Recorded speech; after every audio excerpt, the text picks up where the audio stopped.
It is now my distinct pleasure to introduce Jesse Stetton.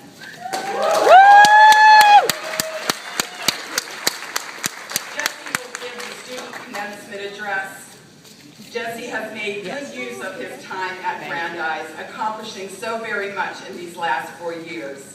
Academically, Jesse's graduating with a 3.7 GPA, a major in business, and is already halfway through his BA, MA in economics and finance. Jesse married his love for business and sustainability by co-founding Dice Bikes, an on-campus bike rental program for students, as a project management intern for Think Echo, a company that produces innovative energy conservation hardware, and all of these, in a summer internship at Queens County Farm, where he learned organic farming and agricultural marketing and sales. Jesse was the 2012-2013 Eli J. Siegel Citizen Leadership Fellow, a Civic Leadership Award. He was also the U.S. State Department Benjamin A. Gilman Scholarship for International Economics Opportunity Award winner, and used this prestigious award to study in Amsterdam.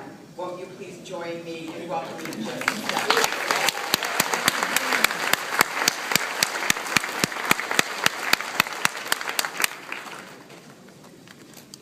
I have two different speeches here in front of me today.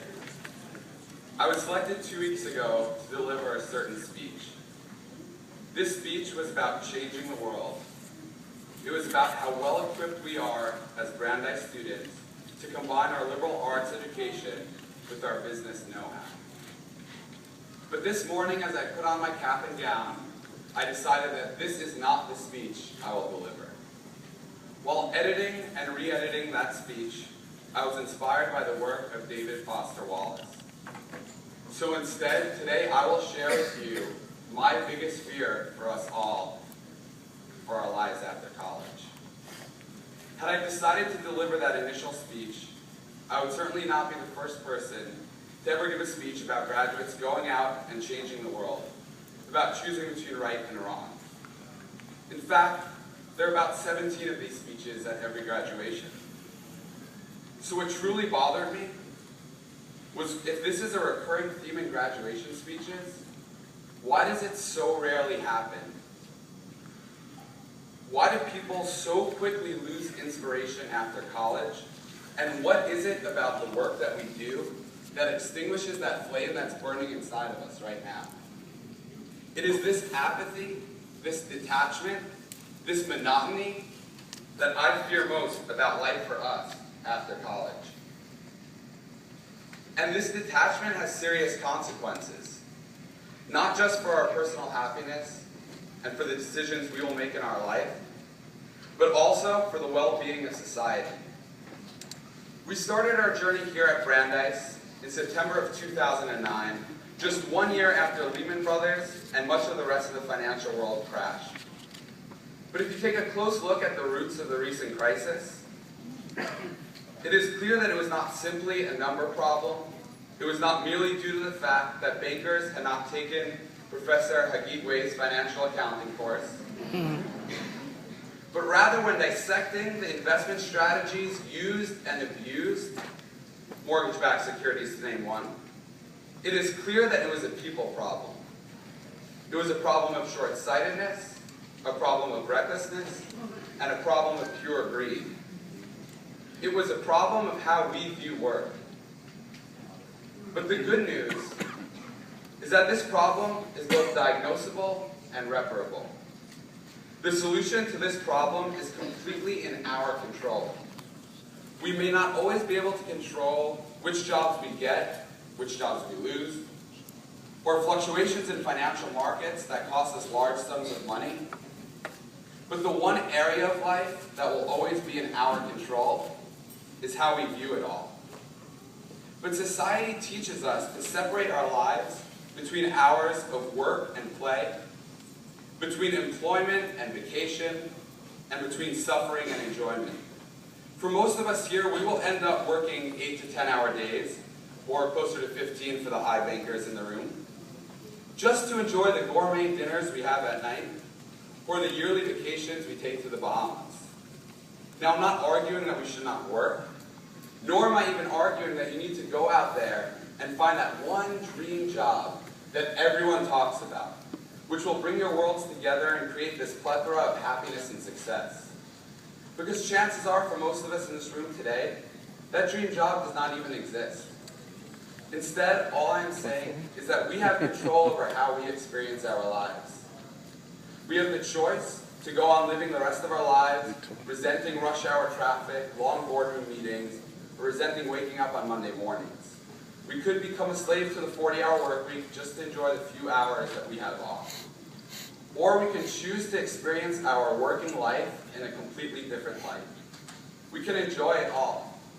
We can enjoy the challenges of the job search. We can create excitement in the seemingly dreary confines of our office. We could greet every project and every day with passion and integrity. And we can greet every person we meet with a smile. There need not be this difference between work and play. As Alan Watts, the great English philosopher, said, we can view work as play. Every day is only going to be as happy and full of life as we choose to make it. Whether we're on vacation or we're at the office until midnight. There does not exist this work version of ourselves that is somehow different than this real version of ourselves. And the greed and the recklessness that caused the 2008 crisis is from this separation of work and other. The cutthroat, gluttonous, ravenous behavior stems from viewing work as nothing but a means to an end goal of accumulating wealth. We're going to be spending much of our lives working. Why not choose to enjoy it for what it is, not just for what it allows? I want to close with a story I heard from Alan Hassenfeld, a chairman of the board at Brandeis International Business School. Once upon a time in a small village, there lived a wise old teacher who was greatly respected by the townspeople. And one day, two of his students began to question his wisdom. Thinking themselves more clever than their teacher, as we've all been guilty of at some point, these self-assured students decided to outsmart him. So they captured a bird from the nearby forest and devised a surefire way to trick their teacher. They were going to hold the live bird behind their hands and ask the elder if the bird was dead or alive. If he said dead, they could quickly release the bird into the open and happily watch it fly away. If he said the bird was alive, they had schemed that they would quickly crush the bird and the elder would be proved wrong. Now these students, giddy as ever, went to the elder, eager to ridicule his wisdom. They approached him and in a mocking voice said, "Oh, master, we have a riddle for you. Is the bird in our hands dead or alive?" The wise man turned to them and said, "Students, the bird is in your hands. Whatever you decide to do with it, only that will determine its fate." Friends and colleagues sitting here in front of me, after our time at Brandeis, we have the knowledge, the creativity, and the resources to determine the fate of our lives. Our success and our enjoyment and the future of society is in our hands. How we view life, only that will determine its fate. Let's make bold, ethical, and compassionate decisions. Let's keep the bird, this world, alive and vibrant. And let's enjoy the ride. Thank you.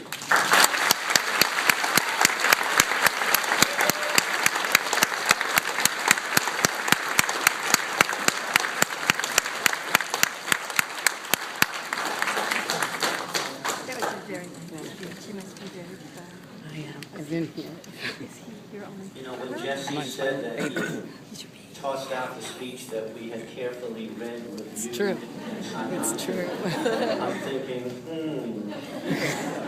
I spent my professional career before academia in risk management. I was managing a small portfolio of $200 billion, and I'm thinking, there's smart risk-taking and there's not smart risk-taking, but Jesse, that was smart risk-taking, that was welcome, and an excellent speech, thank you.